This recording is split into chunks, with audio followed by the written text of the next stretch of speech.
नमस्कार और the deep dive में आपका स्वागत है।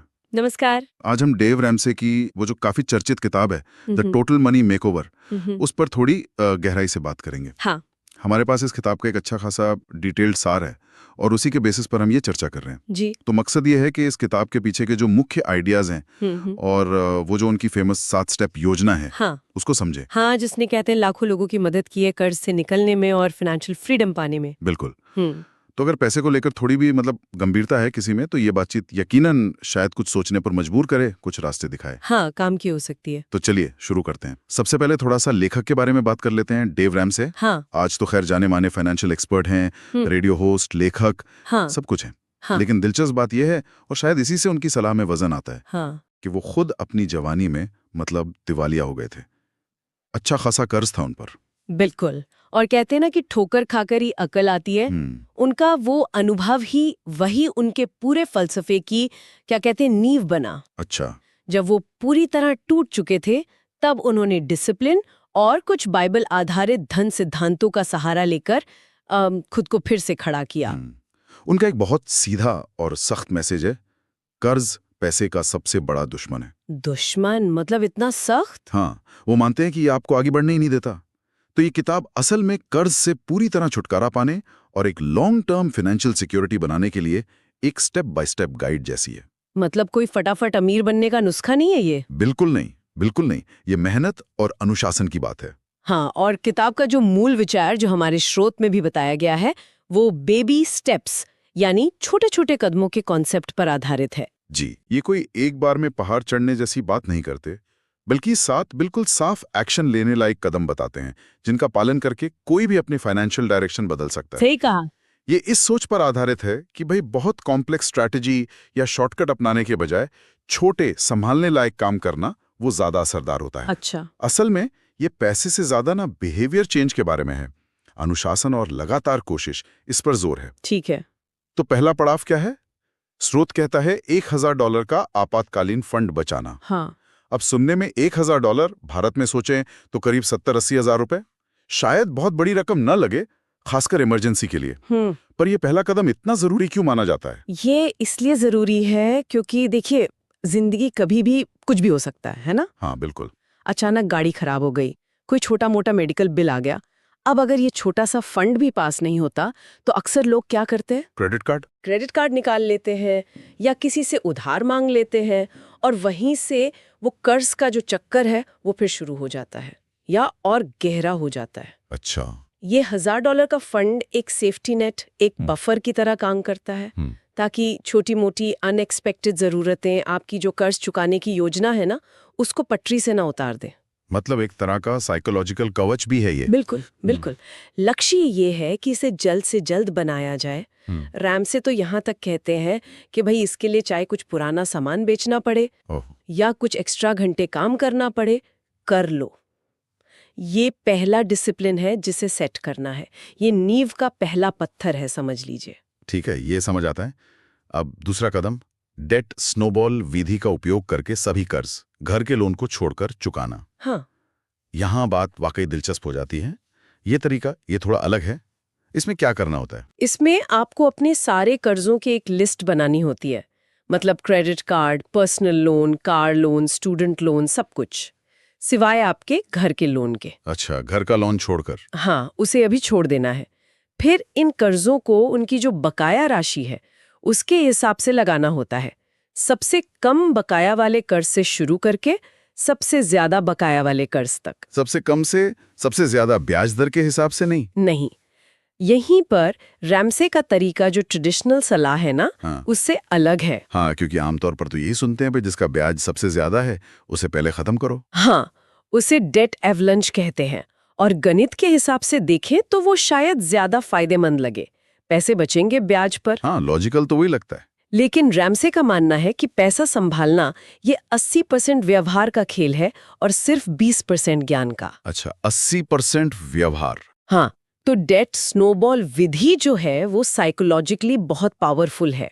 जब आप अपनी पूरी ताकत लगाकर उस सबसे छोटे कर्ज को खत्म करते हैं ना, तो आपको एक जीत का एहसास होता है। हाँ, एक क्विक विन मिलती है। बिल्कुल, एक मानसिक बढ़त मिलती है, एक मोमेंटम बनता है, उत्साह आता है। अच्छा, यानी छोटी जीत से मिलने वाली प्रेरणा। बिल्कुल, वो प्रेरणा आपको अगला थोड़ा बड़ा कर्ज पर अटैक करने के लिए मोटिवेट करती है। आप उस छोटे कर्ज की किश्त की रकम को भी अगले कर्ज में जोड़ देते हैं, ओह अच्छा। जिससे वो और तेजी से चुकता है। जैसे एक छोटा सा बर्फ का गोला पहाड़ से लुढ़कते हुए बड़ा होता जाता है ना, हाँ। वैसे ही आपकी कर्ज चुकाने की रफ्तार भी बढ़ती जाती है। यहाँ मेन बात है मोमेंटम और मोटिवेशन बनाए रखना, ताकि लोग बीच में हार न माने। ये नजरिया तो काफी अलग है, गणित पर नहीं मनोविज्ञान पर ज्यादा जोर है। ठीक है, इसके बाद तीसरा कदम आता है पूरी तरह से वित्त पोषित आपातकालीन फंड बनाना, जिसमें 3 से 6 महीने के खर्च शामिल हों। हाँ, तो पहले $1000 जमा किए, फिर सारे उपभोक्ता कर्ज मतलब क्रेडिट कार्ड, पर्सनल लोन वगैरह चुका दिए। अब क्या? अब उस छोटे $1000 वाले फंड को एक बड़े मजबूत इमरजेंसी फंड में बदलने का टाइम है। अच्छा। ये फंड जिंदगी की बड़ी अनएक्सपेक्टेड घटनाओं के लिए है। जैसे मान लीजिए अचानक नौकरी चली गई, कोई सीरियस हेल्थ प्रॉब्लम आ गई, या शायद अगर आपका अपना बिजनेस है तो उसमें कोई बड़ा नुकसान हो गया। हाँ, ये बड़ी चीजें हैं। हाँ, ऐसी सिचुएशंस आपको फिर से कर्ज में धकेल सकती हैं अगर आपके पास ये सेफ्टी नेट ना हो। तो ये कितना बड़ा होना चाहिए? 3 से 6 महीने के खर्चे मतलब? लक्ष्य ये है कि आपके 3 से 6 महीने के जो बिल्कुल जरूरी खर्चे हैं, मतलब घर का किराया या ईएमआई, खाना, बिजली पानी बिल, ट्रांसपोर्ट, इस तरह के खर्चे, बेसिक जरूरतें। हाँ बेसिक जरूरतें, उतनी रकम एक अलग सेविंग्स अकाउंट में जमा हो। ये पैसा आसानी से एक्सेसिबल होना चाहिए, लेकिन इतना भी आसान नहीं कि आप इसे रोजमर्रा के फालतू खर्चों में उड़ा दें। ठीक है। ये आपके फाइनेंशियल फाउंडेशन को सचमुच मजबूत करता है। इसके बाद ही आप असली वेल्थ बिल्डिंग के बारे में सोच सकते हैं। ये बात अहम है। अक्सर लोग निवेश करने की जल्दी में रहते हैं बिना ये सुरक्षा जाल बनाए। ठीक है, तो कर्ज मुक्त हो गए, घर के लोन के अलावा, और एक बड़ा आपातकालीन फंड भी बन गया। अब आता है चौथा कदम, घरेलू आय का 15% रिटायरमेंट खातों में निवेश करना। जी यहां से शायद खेल थोड़ा बदलता है। अब पैसे बनाने की बात हो रही है। हाँ, यहाँ से आप डिफेंसिव खेलने के बजाय कह सकते हैं ऑफेंसिव खेलना शुरू करते हैं।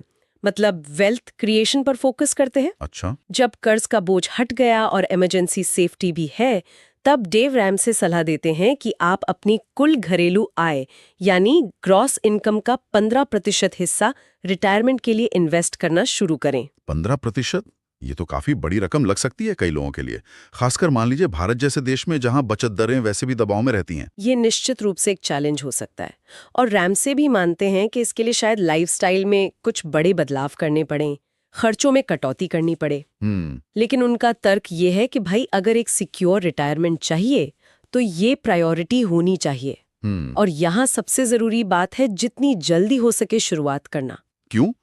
जल्दी शुरू करने का क्या फायदा? क्या है वो कंपाउंडिंग? एग्जैक्टली। इसका फायदा है चक्रवृद्धि ब्याज यानी कंपाउंड ग्रोथ की शक्ति। इसका सीधा सा मतलब है कि आपके इन्वेस्टमेंट पर जो मुनाफा या ब्याज मिलता है वो भी दोबारा इन्वेस्ट हो जाता है। हाँ। और फिर उस पर भी मुनाफा मिलने लगता है। समय के साथ ये ब्याज पर ब्याज वाला असर आपके पैसे को मतलब कमाल का बढ़ा सकता है। हाँ, कहते हैं आइंस्टाइन ने इसे दुनिया का 8वां अजूबा कहा था। बिल्कुल। अमेरिका में इसके लिए 401k या IRA जैसे टैक्स बचाने वाले रिटायरमेंट खाते होते हैं।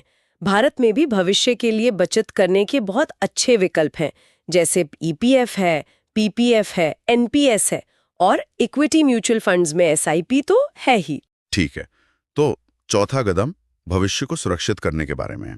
इसके बाद 5वां कदम बच्चों के कॉलेज फंड के लिए बचत करना। जाहिर है ये उन लोगों के लिए जिनके बच्चे हैं। हाँ, और इसका मेन मकसद ये है कि आपके बच्चों को अपनी हायर एजुकेशन के लिए भारी भरकम स्टूडेंट लोन ना लेना पड़े।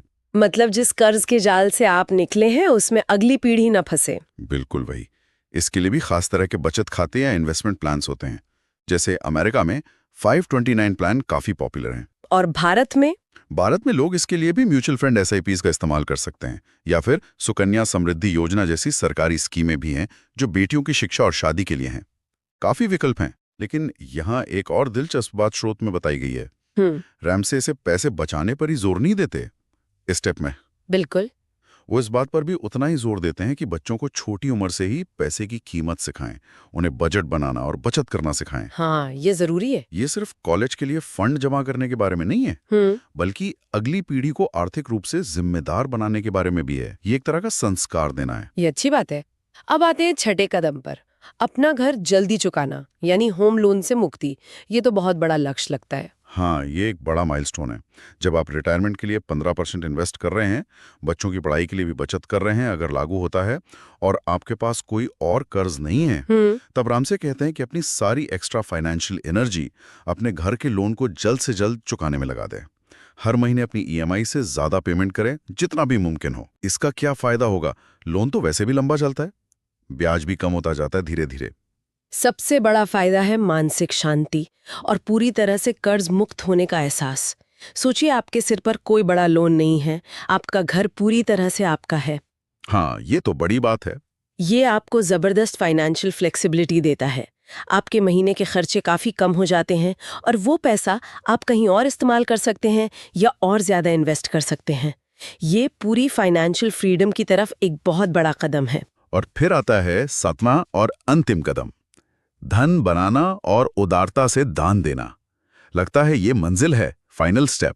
हाँ, ये वो मुकाम है जहां आप न सिर्फ फाइनेंशियली सिक्योर हैं, बल्कि सचमुच में वेल्थ बिल्ड कर रहे हैं। आप कर्ज मुक्त हैं, आपके पास इमरजेंसी फंड है, रिटायरमेंट इन्वेस्टमेंट ट्रैक पर है, घर आपका अपना है। अब आपका मिशन है इस वेल्थ को और बढ़ाना, शायद रियल एस्टेट में इन्वेस्ट करके, शेयर बाजार में और पैसा लगाकर, ताकि आने वाली पीढ़ियों के लिए भी कुछ छोड़ सके। लेकिन रैमसे के लिए कहानी यहीं खत्म नहीं होती। तो फिर क्या है? उनके फिलॉसफी का एक बहुत इंपॉर्टेंट हिस्सा है देना, यानी दान करना। अच्छा, चैरिटी। हाँ, उनका मानना है कि धन का अल्टीमेट पर्पस सिर्फ जमा करना नहीं है, बल्कि उसका इस्तेमाल दूसरों की मदद करने और दुनिया में पॉजिटिव इम्पैक्ट डालने के लिए करना है। इस लेवल पर पहुंचकर उदारता से दान देना उनकी योजना का एक इंटीग्रल पार्ट है। ये आपकी फाइनेंशियल जर्नी को एक गहरे मकसद से जोड़ता है। तो ये हैं वो 7 बेबी स्टेप्स। अगर हम इन सब बातों को समेटें तो इस किताब और इस पूरी योजना से कुछ मुख्य सबक क्या निकलते हैं, की टेकअवेज? मेरे ख्याल से कुछ बातें बार बार उभर कर आती हैं। जैसे? पहली, कर्ज को कभी भी एक आसान समाधान या सुविधा की तरह न देखें। ज्यादातर मामलों में ये एक जाल साबित होता है जो आपकी आजादी छीन लेता है। ठीक है। दूसरी, पैसा बनाने में आप कितने चतुर या पढ़े लिखे हैं, इससे ज्यादा जरूरी ये है कि आप कितने अनुशासित हैं। लगातार छोटे छोटे सही कदम उठाना ज्यादा मायने रखता है। कंसिस्टेंसी। हाँ, कंसिस्टेंसी। तीसरी, एक समय में एक ही लक्ष्य पर फोकस करना ज्यादा इफेक्टिव होता है।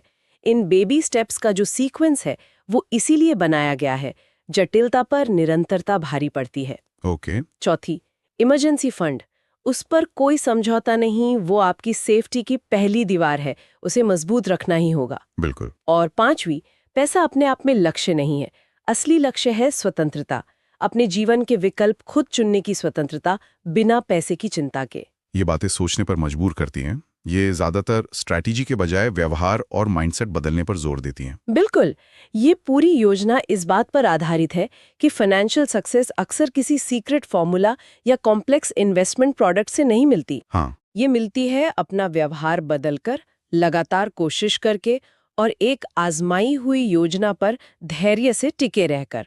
ये दिखाता है कि साधारण लोग भी सही नजरिया और अनुशासन अपनाकर अपनी माली हालत को पूरी तरह बदल सकते हैं। इसे अगर कोई अपनी असल जिंदगी में उतारना चाहे तो कैसे शुरुआत कर सकता है? मान लीजिए कोई अभी क्रेडिट कार्ड के कर्ज में फंसा हुआ है। उनके लिए शायद सबसे पहला प्रैक्टिकल कदम होगा बेबी स्टेप 2 पर काम शुरू करना, डेट स्नोबॉल। अपने सारे कर्जों की लिस्ट बनाएं, सबसे छोटे वाले को चुनें और उस पर पूरी ताकत से, मतलब जितना एक्स्ट्रा पैसा दे सकते हैं दें, बाकियों पर सिर्फ मिनिमम पेमेंट करते रहें। और अगर किसी ने कभी बचत ही नहीं की हो तो वो बेबी स्टेप 1 से शुरू कर सकते हैं। हर हफ्ते या हर महीने, चाहे कितनी भी छोटी रकम क्यों ना हो, जैसे 500 रुपए या 1000 रुपए ही सही, उससे अलग रखना शुरू करें और वो जो $1000 या लगभग 70-80 हजार रुपए का पहला टारगेट है उस तक पहुंचें। शुरुआत करना जरूरी है। हाँ, बस शुरुआत करना। और क्या तरीके हो सकते हैं इसे आसान बनाने के? एक बहुत कारगर तरीका है बचत और निवेश को ऑटोमेट करना। ऑटोमेट मतलब अपने बैंक को इंस्ट्रक्शन दे दें कि हर महीने सैलरी आते ही एक फिक्स्ड रकम आपके सेविंग्स अकाउंट या इन्वेस्टमेंट जैसे SIP में अपने आप चली जाए। अच्छा, ऑटो डेबिट। हाँ, ऑटो डेबिट। इससे ये आपकी विल पावर या याददाश्त पर निर्भर नहीं रहता। और जैसा हमने पहले भी बात की, इन कदमों को अपने लोकल कॉन्टेक्स्ट में ढालना जरूरी है। हाँ बिल्कुल। अमेरिका के 401k की जगह भारत में ईपीएफ, पीपीएफ, एनपीएस ये म्यूचुअल फंड का इस्तेमाल करें। सिद्धांत वही रहते हैं, बस साधन बदल सकते हैं। तो ये थी डेव रैमसे की द टोटल मनी मेकओवर पर हमारी एक तरह से गहरी नज़र।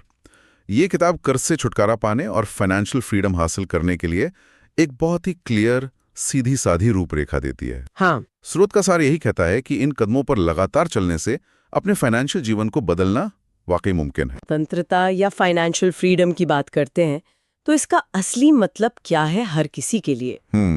अच्छा सवाल है। क्या ये सिर्फ बैंक खाते में एक बहुत बड़ी रकम का होना है, या फिर ये वो मानसिक शांति है, वो सुरक्षा का एहसास है और अपने जीवन में अपनी शर्तों पर अपने मूल्यों के हिसाब से जीने के विकल्प चुनने की क्षमता है?